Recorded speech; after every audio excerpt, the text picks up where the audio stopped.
guys, Officer Saldano here with the Chico Police Department. I wanted to take a moment to touch base with you guys and let you guys know what we're working on. The next big event is going to be the Halloween weekend. The Chico Police Department takes this weekend very seriously.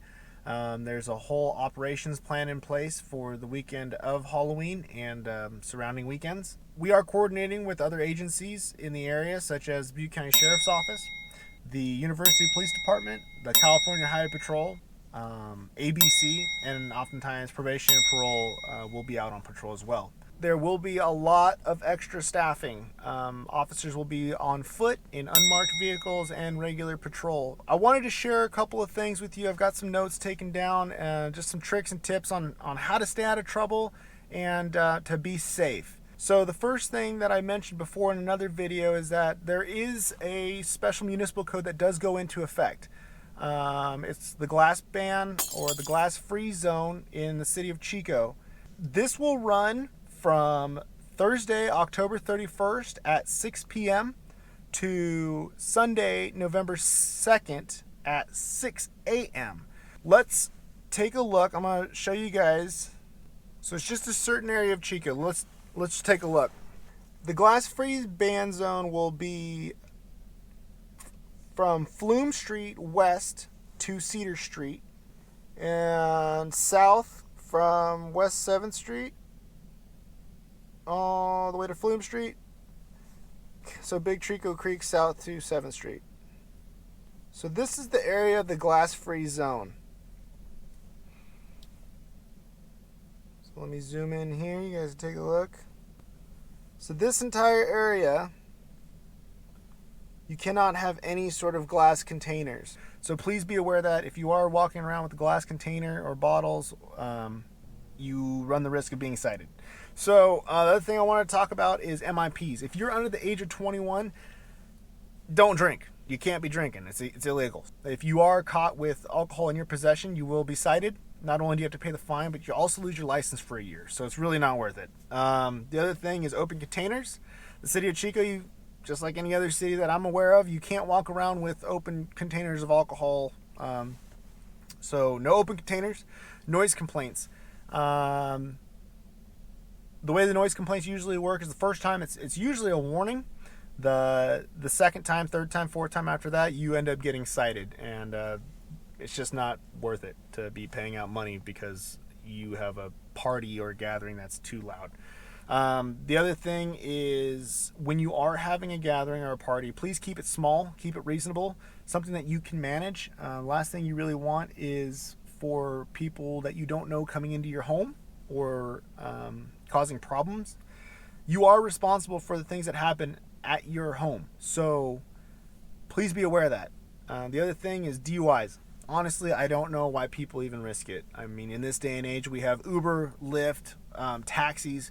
Chico has a lot of resources and options to get home safely. Save a little bit of money, get a cab or an Uber or a Lyft, and get home safely. Don't risk it. There's going to be a lot of law enforcement that are going to be out there strictly enforcing all these laws and municipal codes. So don't risk anything, guys. Just be careful.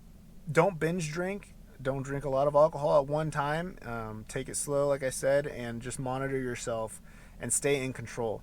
Always be aware of your surroundings. Don't ever drink to the point where you don't know where you are. You're unable to care for yourself or others. Then you also run the risk of being arrested for being drunk in public. If you're stumbling down the street and you don't know where you are, you can't take care of yourself or other people. Then with all those cops in the South Campus area and on the whole West Side, basically in the whole city of Chico, you're going to stick out and you'll probably get arrested for drunk in public. The other thing is, don't walk alone. Please walk in pairs or in groups. Just don't put yourself in a position to where you could become a victim, and obviously safety in numbers, please. So while you are walking, let's remember to stay off our cell phones, follow street signs and signal lights. But the biggest concern is to stay off your cell phone so that you're aware of your surroundings. If you're on the phone or if you're texting, you aren't using all your senses to keep yourself safe. I'd hate for anyone to be a victim because they just weren't alert and aware of what's going on. So please, please, please, if you're walking, especially at night, stay off your cell phones, be alert, be aware of what's going on around you at all times. If you are concerned for your safety, give us a call. Other thing is mentioning Ubers and Lyfts.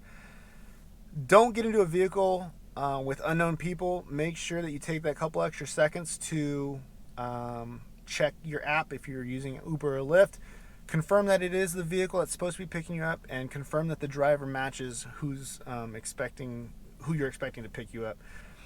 We are working closely with the University Police Department and Judicial Affairs. If you are a Chico State student, please be aware, if you're out there and you're causing harm to other people and you're creating dangerous situations for the public, or if you are, fighting the police, you will be, those arrest reports are sent over to Judicial Affairs. So not only do you have to deal with the criminal aspect, but you also have to deal with the educational system, and it's just not worth being kicked out of school and possibly ruining your future. I want to remind everyone that the choices that you make every day will affect you in the future. So please, please, please be smart. Don't risk it, especially this weekend. And it's not just the Halloween weekend. We are upstaffing. We will be around, and the operations plan does run multiple weekends before and possibly after the Halloween weekend. So please be aware of that. The other thing I wanted to give a tip to is anyone with children, parents, please keep an eye on your children when you're out there trick-or-treating. Keep them out of the road, stay on the sidewalks. Like I said, use the signals and crosswalks and signs. Be aware of all that. Be visible. There are a lot of dark streets. Same for motorists. Please drive a little bit slower. Be a little more aware. Stay off the cell phones. There's going to be a large amount of foot traffic. So please be aware that there are going to be children who are very excited and could possibly run out into the roadway.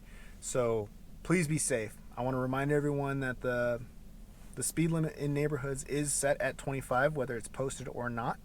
And I would recommend going even slower than that, just to be on the safe side.